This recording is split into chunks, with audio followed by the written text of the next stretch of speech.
사람의 마음을 얻고 싶으십니까?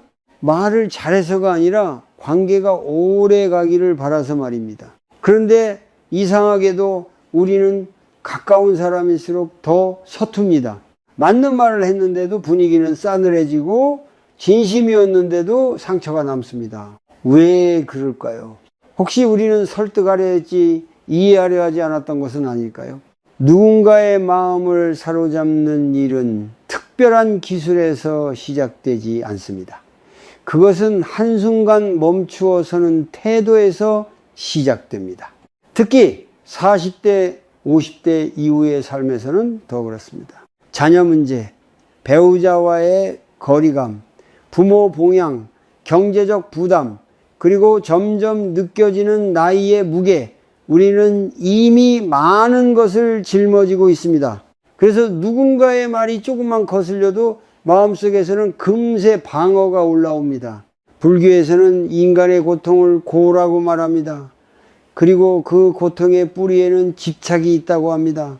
내가 옳다는 집착, 내 기대가 맞아야 한다는 집착, 가족은 이래야 한다는 집착. 이 집착이 말에 실리는 순간 우리의 말은 부드러움을 잃습니다. 겉으로는 조언이지만 상대에게는 압박이 됩니다. 예를 들어 보겠습니다. 오랜만에 집에 온 아들이 말합니다. 아직 결혼 생각은 없어요. 부모의 마음에는 불안이 스칩니다. 나이도 있는데 혹시 혼자 늙어가는 건 아닐지, 나중에 외롭지 않을지, 그 걱정은 사랑에서 시작되었지만은 입 밖으로 나오는 말은 이렇게 바뀌기 쉽습니다. 그러다 후회한다 그 순간 대화의 문은 서서히 닫히기 시작합니다. 우리는 상대를 위한다는 이유로 말하지만 사실은 내 불안을 잠재우고 싶었던 것은 아닐까요? 이것이 바로 무의식적인 통제입니다. 상대를 바꾸면 내가 편해질 것 같다는 마음, 그러나 마음은 강요로 열리지 않습니다. 모든 감정은 무상합니다. 오늘의 불안도, 오늘의 고집도, 오늘의 서운함도 영원하지 않습니다. 그런데 우리는 그 순간의 감정을 붙잡고 사람 전체를 판단해 버립니다. 넌 원래 그래. 너는 항상 문제야. 이렇게 말하는 순간 우리는 상대를 한 장면에 가두어 버립니다. 무상을 보지 못하면 관계도 굳어집니다. 사람의 마음을 얻는 첫걸음은 상대를 바꾸는 것이 아니라 내 마음을 먼저 들여다보는 것입니다. 지금 내가 말하려는 이 한마디에 어떤 감정이 실려 있는지, 두려움인지, 비교심인지, 기대인지 잠깐만 멈추어 보면 알 수 있습니다. 중년의 삶은 책임이 많습니다. 그래서 우리는 쉽게 예민해지고 쉽게 상처받고 쉽게 방어합니다. 하지만 바로 그 지점에서 자비가 필요합니다. 자비는 거창한 것이 아닙니다. 상대의 말 뒤에 있는 피로와 외로움을 헤아려 보는 태도입니다. 배우자가 퇴근 후 말없이 앉아 있을 때 우리는 왜 이렇게 무뚝뚝해? 라고 말할 수 있습니다. 그러나 한 걸음만 물러서 보면 보입니다. 그 사람도 하루 종일 버텼다는 사실이 경제적 압박, 직장의 긴장, 나이 들수록 줄어드는 체력, 그 고를 본다면 말은 달라집니다. 마음을 사로잡는 말은 화려하지 않습니다. 그것은 상대의 고통을 인정해주는 조용한 태도에서 나옵니다. 그리고 그 태도는 정념, 즉 깨어있음에서 시작됩니다. 반응하기 전에 한 번 숨을 고르는 것, 내 기대를 잠시 내려놓는 것. 오늘부터 작은 연습을 해보십시오. 누군가와 대화하기 전 10초만 눈을 감고 호흡을 느껴보십시오. 들숨과 날숨을 천천히 3번만 따라가 보십시오. 그리고 스스로에게 묻습니다.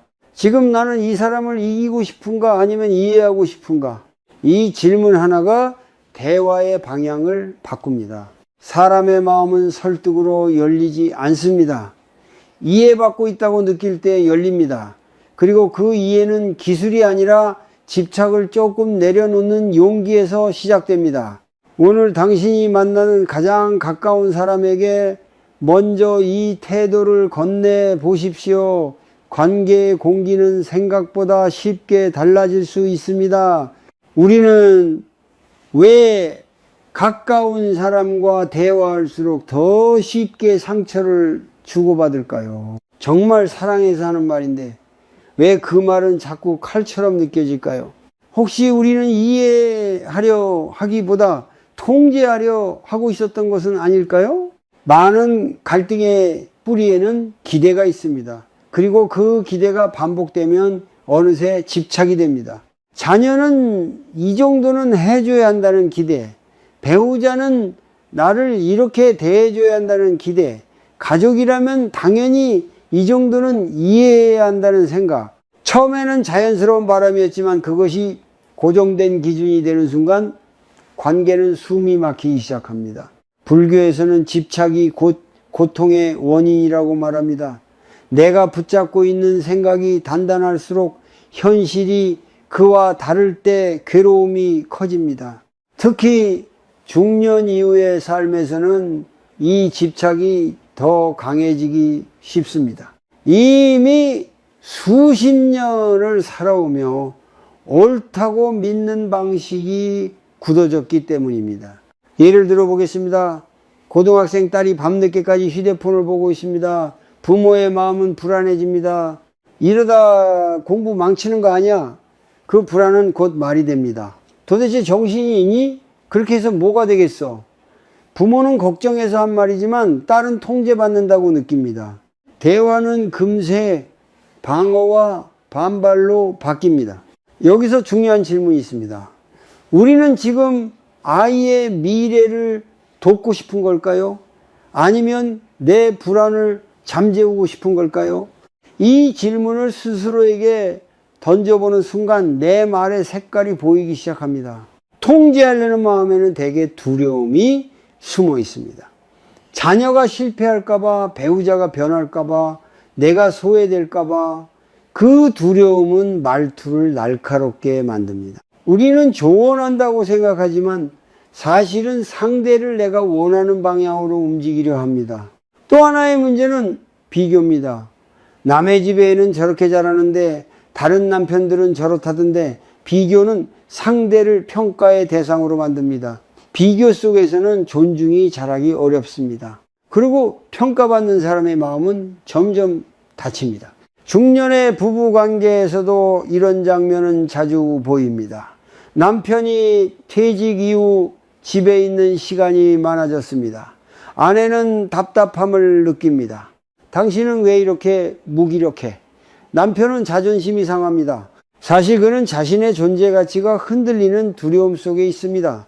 그러나 그 두려움은 말로 나오지 않습니다. 대신 침묵이나 짜증으로 표현됩니다. 우리는 서로의 고를 보지 못한 채 겉으로 드러난 행동만 문제 삼습니다. 그러나 겉모습 아래에는 늘 불안과 외로움이 있습니다. 나이가 들수록 미래는 더 불확실해 보이고 몸은 예전 같지 않으며 경제적 책임은 여전히 무겁습니다. 이런 상황에서 누군가의 말이 조금만 날카로워도 쉽게 상처가 됩니다. 집착은 이렇게 관계를 조용히 잠식합니다. 당신은 원래 그래. 넌 항상 문제야. 이런 말은 상대를 한 틀에 가두어 버립니다. 무상한 존재를 고정된 이미지로 묶어버리는 것입니다. 그러나 모든 감정과 상황은 변합니다. 오늘의 미성숙함도 오늘의 실수도 영원하지 않습니다. 무상을 이해하면 우리는 상대를 한 장면으로 규정하지 않게 됩니다. 대화를 시작하기 전에 이런 연습을 해보십시오. 상대의 말을 듣다가 화가 올라오는 순간 속으로 이렇게 말해 보십시오. 지금 나는 무엇을 붙잡고 있는가? 기대인지 자존심인지 통제욕인지 그 붙잡음을 알아차리는 것이 정념입니다. 알아차림이 생기면 선택의 여지가 생깁니다. 바로 반응하지 않고 한 박자 늦출 수 있습니다. 그 한 박자가 관계를 지킵니다. 사람의 마음을 얻고 싶다면 먼저 내 마음이 무엇을 움켜쥐고 있는지 보아야 합니다. 통제하려는 손을 조금만 풀어도 상대는 숨을 쉽니다. 그리고 숨을 쉴 수 있을 때 비로소 마음은 열리기 시작합니다. 우리는 종종 한순간의 모습으로 사람을 판단합니다. 한 번의 실수로, 한 번의 차가운 말로 그 사람 전체를 규정해 버립니다. 그 순간 우리는 관계의 문을 스스로 닫고 있다는 사실을 알고 계십니까? 불교에서 말하는 무상은 모든 것은 변한다는 진리입니다. 감정도 생각도 상황도 끊임없이 흐르고 있습니다. 그런데 우리는 그 흐름을 보지 못한 채 특정한 장면을 붙잡고 저 사람은 원래 저래라고 결론을 내려버립니다. 바로 그 지점에서 관계의 온도는 식기 시작합니다. 중년의 부부를 떠올려 보십시오. 어느 날 남편이 예민하게 반응합니다. 아내의 말에 짜증을 내고 대답도 짧습니다. 아내는 마음이 상합니다. 당신은 점점 나를 무시하는 것 같아. 그 한마디 속에는 서운함과 외로움이 담겨 있습니다. 그러나 남편은 그날 직장에서 큰 압박을 받았을 수도 있습니다. 경제적 불안, 성과에 대한 부담, 나이가 들수록 느껴지는 자리의 위태로움, 그의 짜증은 아내를 향한 미움이 아니라 스스로를 지키려는 방어였을지 모릅니다. 하지만 우리는 그 배경을 보지 못합니다. 순간의 표정과 말투만 보고 사람 전체를 평가합니다. 자녀와의 관계도 마찬가지입니다. 사춘기 아들이 방문을 닫고 대화를 피합니다. 부모는 생각합니다. 얘가 왜 이렇게 변했지? 그러나 아이의 마음에는 비교, 경쟁, 친구 관계의 불안, 미래에 대한 압박이 가득할 수 있습니다. 그 아이도 자기 방식대로 버티고 있는 중일지 모릅니다. 무상을 이해하면은 우리는 이렇게 묻게 됩니다. 이 모습이 이 사람의 전부일까? 이 질문 하나가 판단을 늦추게 합니다. 판단을 늦추면 말이 달라집니다. 우리가 상대를 한 장면에 가두는 이유는 사실 두려움 때문입니다. 변화를 받아들이기 어렵고 익숙한 모습이 깨지는 것이 불안하기 때문입니다. 그래서 우리는 상대를 고정시키려 합니다. 넌 항상 그래. 넌 절대 안 변해. 이런 말은 상대를 묶어두는 동시에 관계의 숨통도 조입니다. 그러나 생각해 보십시오. 우리 자신도 늘 같은 사람은 아닙니다. 기분에 따라 달라지고 상황에 따라 반응이 달라집니다. 어제 나와 오늘의 내가 다릅니다. 그렇다면 다른 사람 역시 변화하는 존재입니다. 무상을 보는 눈은 자비로 이어집니다.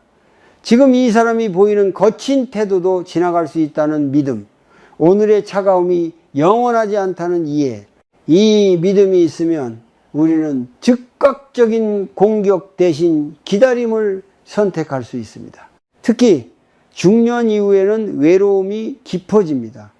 자녀는 독립하고 부모는 약해지고 부부 사이에는 익숙함 속에 거리감이 생깁니다. 이때 상대의 무뚝뚝함을 사랑의 끝으로 해석해버리면 마음은 더 다칩니다. 하지만 무상을 기억하면 우리는 다르게 해석할 수 있습니다. 지금 이 사람도 어딘가 힘들 수 있겠구나. 오늘 작은 연습을 해보십시오. 누군가의 말에 상처를 받았을 때 바로 반응하지 말고 속으로 3번 숨을 쉬십시오. 그리고 이렇게 물어보십시오. 이 순간은 지나갈 수 있는가? 대부분의 감정은 파도처럼 올라왔다가 내려갑니다. 그 파도 위에서 바로 말을 던지면 상처가 남지만 잠시 기다리면 물결은 잔잔해집니다. 마음을 사로잡는 사람은 상대를 단정하지 않는 사람입니다. 그들은 변화의 가능성을 믿습니다. 그리고 그 믿음은 상대에게 안전함을 줍니다. 안전하다고 느낄 때 사람은 마음을 엽니다. 무상을 이해하는 것은 철학이 아니라 관계의 지혜입니다. 한 장면으로 사람을 판단하지 않는 태도, 그 부드러운 여백이 누군가의 마음을 천천히 움직입니다. 우리가 듣기 싫은 말을 들었을 때 가장 먼저 떠오르는 생각은 무엇입니까? 왜 저렇게 말하지? 나를 무시하는 건가? 그러나 그 말 뒤에 숨겨진 마음을 본 적은 있으십니까? 불교에서는 인간의 삶을 고라고 말합니다. 고통은 특별한 사람에게만 있는 것이 아닙니다. 우리 모두는 각자의 방식으로 버티고 있습니다. 다만 그 고통이 말로 곱게 나오지 않을 뿐입니다. 때로는 짜증으로, 때로는 침묵으로, 때로는 공격적인 말로 흘러나옵니다. 중년의 삶을 떠올려 보십시오. 50대 가장은 회사에서 점점 설 자리가 좁아지는 느낌을 받습니다. 후배들은 빠르게 올라오고 성과 압박은 여전합니다. 집에 돌아오면 자녀의 진로 문제, 부모의 건강 문제, 대출 상황까지 겹칩니다. 그는 겉으로는 무뚝뚝해 보이지만 속으로는 늘 계산하고 걱정하고 있습니다. 그가 어느 날 퉁명스럽게 말합니다. 쓸데없는데 돈 좀 쓰지 마. 그 말은 차갑게 들립니다. 그러나 그 안에는 미래에 대한 두려움이 숨어 있을 수 있습니다. 노후에 대한 불안 책임을 다하지 못할까 봐 느끼는 압박. 우리는 그 겉말만 듣고 상처를 받지만 그 안에 고를 보지 못합니다. 아내의 경우도 마찬가지입니다. 하루 종일 집안일과 부모 돌봄, 손주 육아까지 감당하고 있습니다. 몸은 예전 같지 않고 누구도 그 수고를 당연히 여기지 않는 것 같을 때 말이 거칠어질 수 있습니다. 당신은 집안일이 쉬운 줄 알아? 그 말 속에는 인정받고 싶은 마음이 들어 있습니다. 우리는 서로의 고통을 모른 채 표현 방식만 문제 삼습니다. 그래서 갈등은 반복됩니다. 불교에서 말하는 자비는 상대의 잘못을 눈 감아주는 것이 아니라 그 사람의 고를 보려는 태도입니다. 고를 보면 판단이 늦어지고 말이 부드러워집니다. 사람이 예민해질 때는 대개 마음이 지쳐 있을 때입니다. 경제적 부담, 나이 들어가는 두려움, 건강에 대한 걱정, 자녀와의 거리감, 특히 중년 이후에는 외로움이 깊어집니다. 겉으로는 가족이 있어도 속마음을 털어놓을 곳은 줄어듭니다. 이 외로움은 때때로 낯선 말로 나타납니다. 우리가 상대의 말을 듣고 바로 반응하는 이유는 나 역시 상처받기 싫기 때문입니다. 그러나 상대의 고를 한 번만 떠올려 보면 마음의 온도가 달라집니다. 저 사람도 힘들겠구나. 이 한 생각이 관계를 지키는 다리가 됩니다. 오늘 작은 실천을 해보십시오. 누군가의 말이 거슬릴 때 속으로 이렇게 질문해 보십시오. 지금 저 사람은 무엇이 두려울까? 돈일 수도 있고 건강일 수도 있고 인정받지 못하는 외로움일 수도 있습니다. 이 질문은 나의 분노를 조금 낮춰줍니다. 분노가 조금 낮아지면은 우리는 선택할 수 있습니다.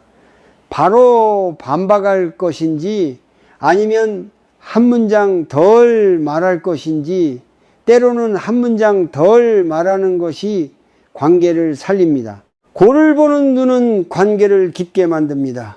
사람은 이해받고 있다고 느낄 때 마음을 엽니다. 그리고 그 이해는 화려한 말에서 나오지 않습니다. 상대의 짧은 말 뒤에 있는 긴 하루를 상상해 보는 데서 시작됩니다. 마음을 사로잡는 사람은 상대를 이기려 하지 않습니다. 대신 그 사람의 짐을 잠시 함께 들어주려 합니다. 그 태도는 말로 다 표현되지 않아도 전달됩니다. 누군가의 거친 말 속에서 그 사람의 고를 발견하는 순간 우리는 더 이상 적을 보지 않습니다. 그 자리에 같은 삶을 버티는 한 사람을 보게 됩니다. 그리고 바로 그때 관계는 조금씩 따뜻해지기 시작합니다. 상대를 이해하려다 보면 이런 질문이 떠오릅니다. 그럼 나는 계속 참아야 합니까? 자비롭게 대하다가 내가 더 상처받는 건 아닐까요? 많은 분들이 여기에서 혼란을 느낍니다. 자비와 인내를 이야기하면은 마치 모든 것을 받아주라는 말처럼 들리기 때문입니다. 그러나 불교에서 말하는 자비는 자기 희생이 아닙니다. 자비는 상대의 고를 보되 나의 고 또한 외면하지 않는 균형입니다. 집착을 내려놓는다고 해서 나의 존엄까지 내려놓는 것은 아닙니다. 오히려 정념이 있는 사람은 더 분명합니다. 감정에 휘둘리지 않기 때문에 필요한 말은 조용하지만 단단하게 전할 수 있습니다. 예를 들어 보겠습니다. 성인이 된 자녀가 부모에게 거친 말을 던집니다. 왜 자꾸 간섭해요? 그 말에 부모의 마음은 무너집니다. 억울함과 서운함이 올라옵니다. 여기서 두 가지 반응이 가능합니다. 하나는 즉각적인 공격입니다. 내가 널 어떻게 키웠는데. 또 하나는 억지로 삼키는 침묵입니다.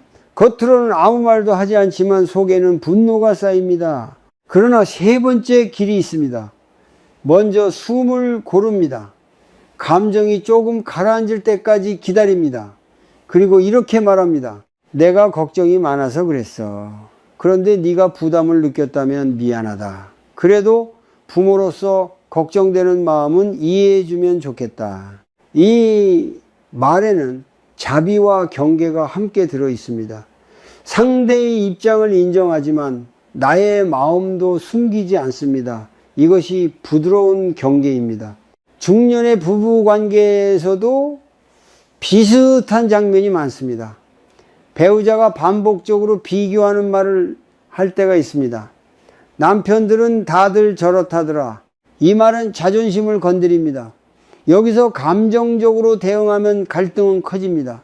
그러나 정념을 기억하면 선택이 달라집니다. 그 말이 나를 좀 작게 느끼게 해. 나는 나대로 최선을 다하고 있어. 이렇게 말하는 것은 공격이 아닙니다. 자신의 감정을 솔직하게 드러내는 것입니다. 상대를 비난하지 않으면서도 상처받은 지점을 분명히 하는 것. 이것이 건강한 경계입니다. 자비는 무조건적인 수용이 아닙니다. 자비는 서로를 해치지 않는 방향을 찾는 태도입니다. 내가 계속 참고만 있다면 그 또한 고를 키우는 일입니다. 쌓인 분노는 언젠가 더 큰 말로 터져나옵니다. 불교에서는 중도를 말합니다. 지나치지도 모자라지도 않은 길. 관계에서도 마찬가지입니다. 지나친 통제도 문제지만 무조건적인 방임도 문제입니다. 지나친 침묵도 고통을 낳고 과한 공격도 상처를 남깁니다. 오늘 이런 연습을 해보십시오.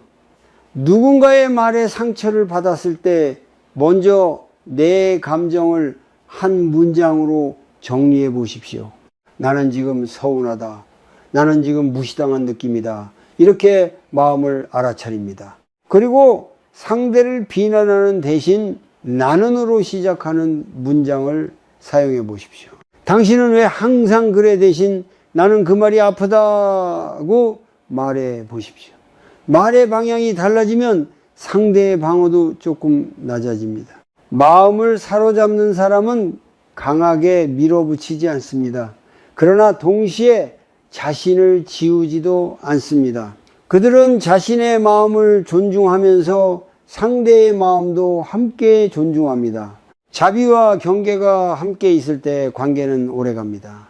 나를 잃지 않으면서도 상대를 이해하는 태도. 바로 그 균형 속에서 사람의 마음은 천천히 열립니다. 우리는 실제로 일어난 일보다 머릿속에서 만들어낸 이야기 때문에 더 괴로워할 때가 많습니다. 상대의 한마디보다 그 한마디를 붙잡고 반복해서 생각하는 내 마음이 더 큰 상처를 만듭니다. 혹시 지금도 누군가의 말을 떠올리며 계속 곱씹고 계시지 않습니까? 불교에서는 마음이 끊임없이 일어나고 사라진다고 말합니다. 그러나 우리는 그 생각을 붙잡고 키웁니다. 특히 중년 이후에는 걱정이 많아집니다. 건강, 돈, 자녀의 미래, 배우자와의 관계, 작은 말 하나에도 여러 해석이 덧붙습니다. 예를 들어 보겠습니다. 아내가 퇴근한 남편에게 말합니다. 오늘 좀 늦었네. 그 말은 단순한 사실일 수도 있습니다. 그러나 남편의 머릿속에서는 다른 이야기가 시작됩니다. 나를 의심하는 건가? 내가 집에 늦게 오는 게 그렇게 못마땅한가? 그렇게 생각은 꼬리를 물고 이어집니다. 그날 밤 남편은 말수가 줄어듭니다. 아내는 그 침묵을 보고 또 생각합니다. 역시 나한테 마음이 식은 거 아닐까? 이렇게 서로의 생각이 반복되며 관계는 점점 멀어집니다. 실제로는 아무 일도 없었는데 마음속 해석이 거리를 만든 것입니다. 이것이 바로 반복사고입니다. 한 장면을 붙잡고 여러 번 돌려보는 것. 그 과정에서 감정은 점점 과장됩니다. 처음에는 3 정도였던 서운함이 반복할수록 7, 8로 커집니다. 결국 우리는 상대가 아닌 내가 만들어낸 이야기와 싸우고 있습니다. 중년의 부모도 비슷합니다. 자녀가 전화를 자주 하지 않으면 나를 귀찮아하나라고 생각합니다. 며칠 연락이 없으면 무슨 일 있는 건 아닐까 불안해집니다. 걱정은 사랑에서 시작되었지만 반복될수록 통제가 됩니다. 전화해서 따지게 되고 아이는 더 멀어집니다. 이 악순환을 끊는 첫걸음은 알아차림입니다. 지금 내가 사실을 보고 있는지 아니면 해석을 덧붙이고 있는지 스스로에게 묻는 것입니다. 이것은 실제 일인가 아니면 내 생각인가? 이 질문은 마음의 속도를 늦춥니다. 불교에서 말하는 정념은 바로 이 지점에서 빛을 발합니다.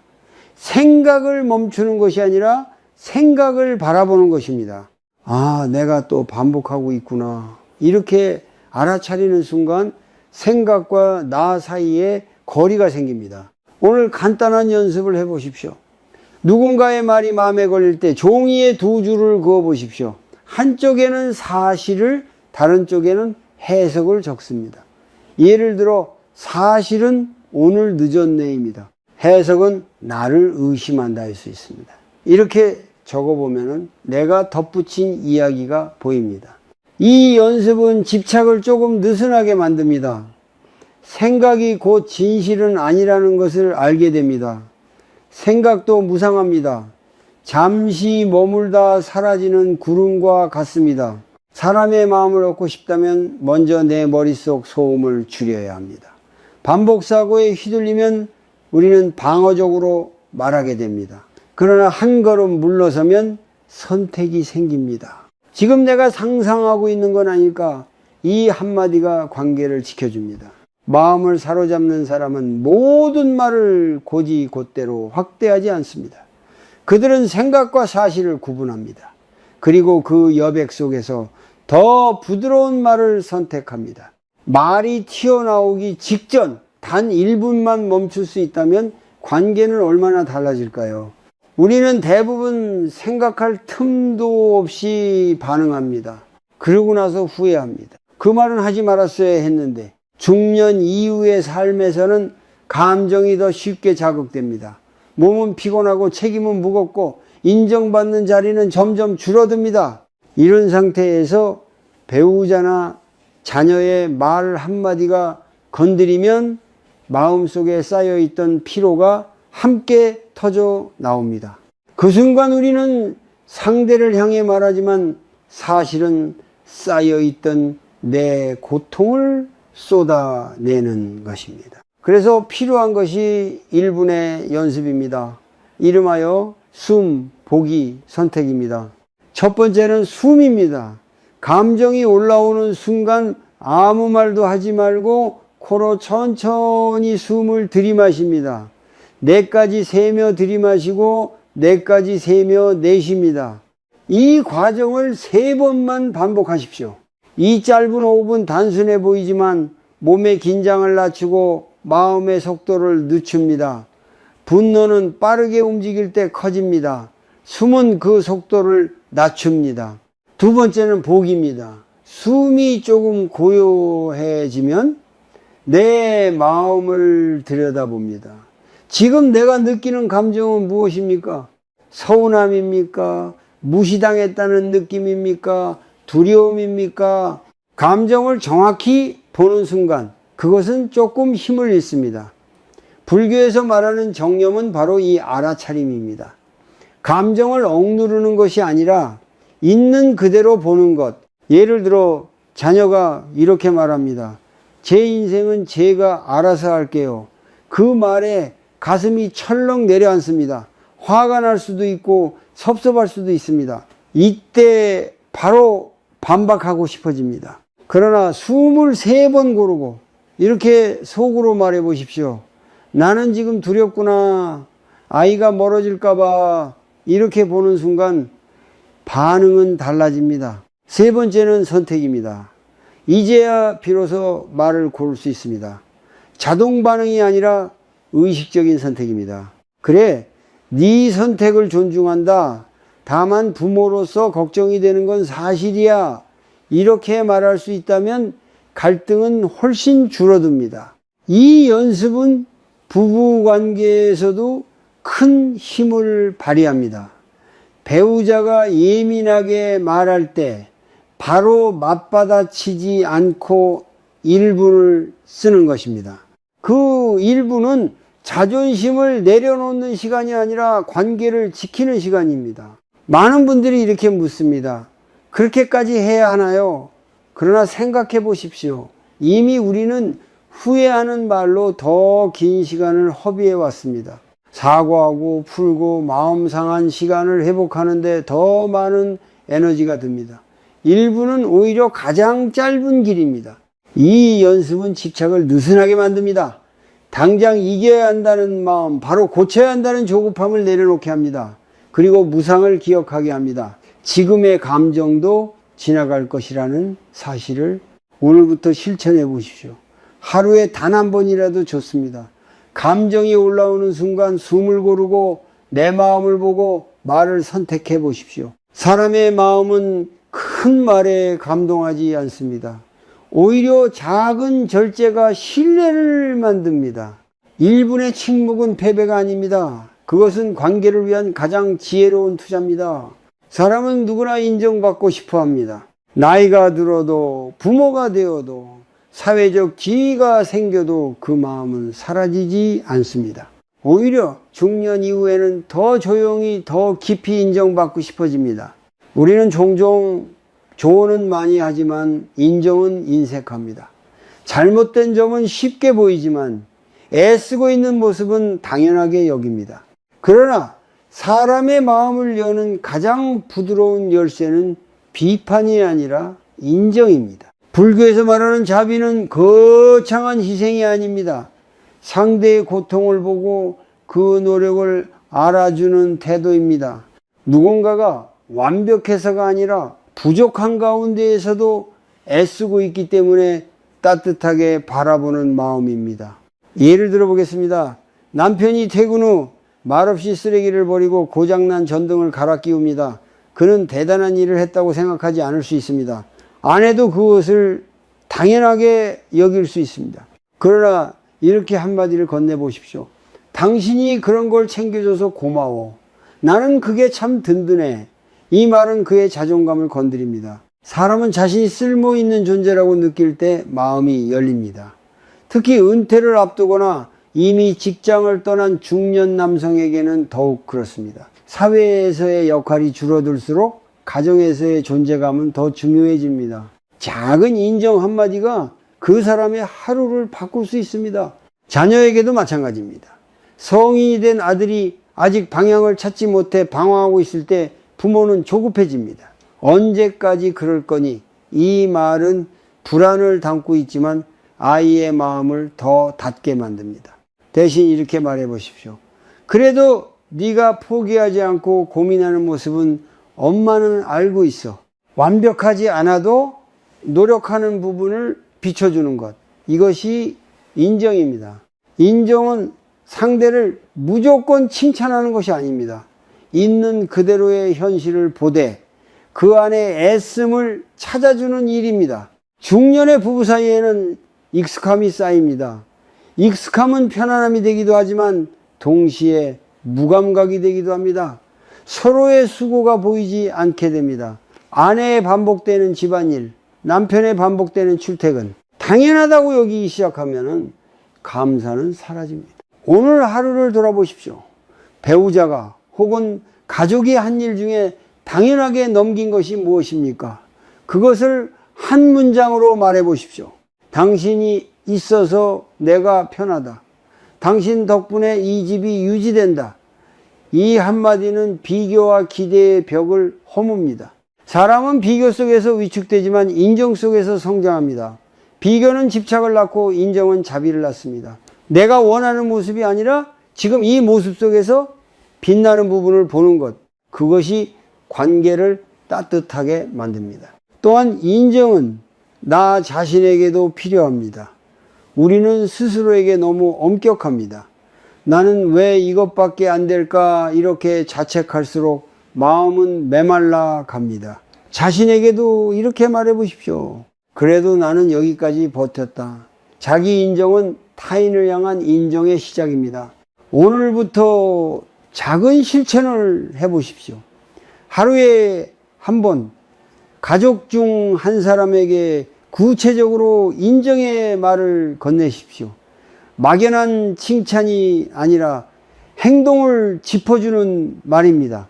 오늘 힘들었을 텐데 끝까지 해줘서 고마워. 이렇게 구체적으로 말하면 진심이 전달됩니다. 사람의 마음은 거창한 설득으로 움직이지 않습니다. 오히려 보이지 않던 노력을 알아주는 순간 조용히 열립니다. 마음을 사로잡는 사람은 상대를 평가하지 않습니다. 대신 비춰줍니다. 그 사람이 이미 가지고 있는 가치를, 그 빛을 먼저 건네는 사람이 될 때 관계의 공기는 눈에 띄게 부드러워집니다. 그리고 그 부드러움 속에서 우리는 서로에게 다시 가까워집니다. 우리는 왜 그렇게 사과하기 어려워할까요? 잘못을 알면서도 먼저 입을 여는 것이 왜 이렇게 무거울까요? 혹시 우리가 지키려는 것은 진실이 아니라 자존심은 아닐까요? 중년이 되면 자신의 방식이 굳어집니다. 오랜 세월을 살아오며 쌓인 경험은 때로는 지혜가 되지만 때로는 고집이 됩니다. 특히 가족 앞에서는 더 그렇습니다. 내가 틀릴 일이 없다는 생각은 무의식처럼 자리 잡습니다. 그러나 관계는 옳고 그름으로 유지되지 않습니다. 관계는 마음의 온도로 유지됩니다. 불교에서는 집착이 고통의 뿌리라고 말합니다. 그 집착 중에서도 가장 단단한 것이 나에 대한 집착입니다. 내가 옳아야 한다는 마음, 내가 무시당하면 안 된다는 생각, 이 집착이 강할수록 사과는 더 어려워집니다. 왜냐하면 사과를 패배로 느끼기 때문입니다. 예를 들어보겠습니다. 남편이 화가 난 상태에서 아내에게 거친 말을 했습니다. 시간이 지나고 나니 그 말이 지나쳤다는 것을 압니다. 그러나 이렇게 생각합니다. 먼저 시작한 건 당신이잖아. 그 생각이 사과를 막습니다. 결국 며칠 동안 냉기가 흐릅니다. 누구도 먼저 다가가지 않습니다. 그 사이에서 관계는 조금씩 마모됩니다. 큰 사건이 아니라 사소한 자존심이 거리를 만듭니다. 그러나 이렇게 바꾸어 생각해 보십시오. 사과는 나를 낮추는 행동이 아니라 관계를 지키는 선택입니다. 내가 틀렸다는 선언이 아니라 당신이 소중하다는 표현입니다. 성인이 된 자녀와의 관계에서도 마찬가지입니다.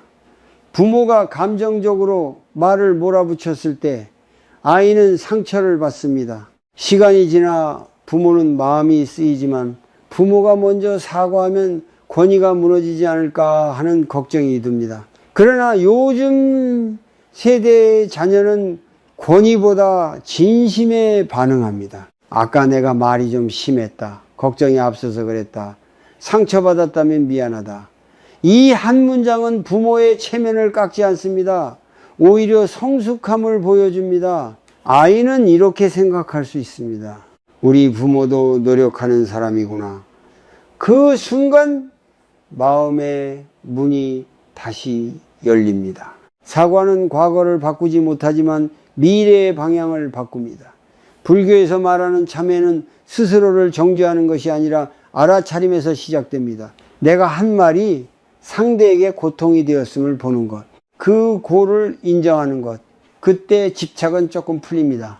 많은 갈등은 사실 큰 잘못 때문이 아니라 작은 사과가 없어서 길어집니다.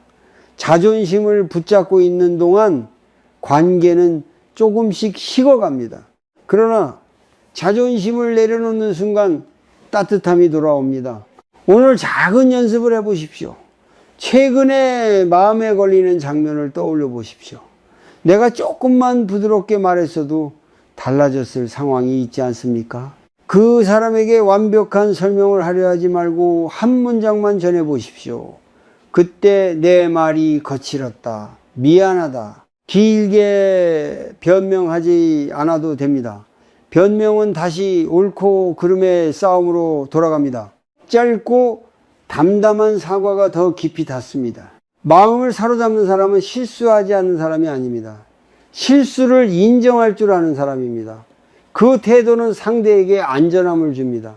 이 사람은 나를 이기려 하지 않는다라는 신호를 줍니다. 집착을 내려놓는 순간 우리는 더 작아지는 것이 아니라 더 넓어집니다. 그리고 그 넓어진 마음 안에서 관계는 다시 숨을 쉽니다. 이제 우리는 한 가지 질문 앞에 서 있습니다.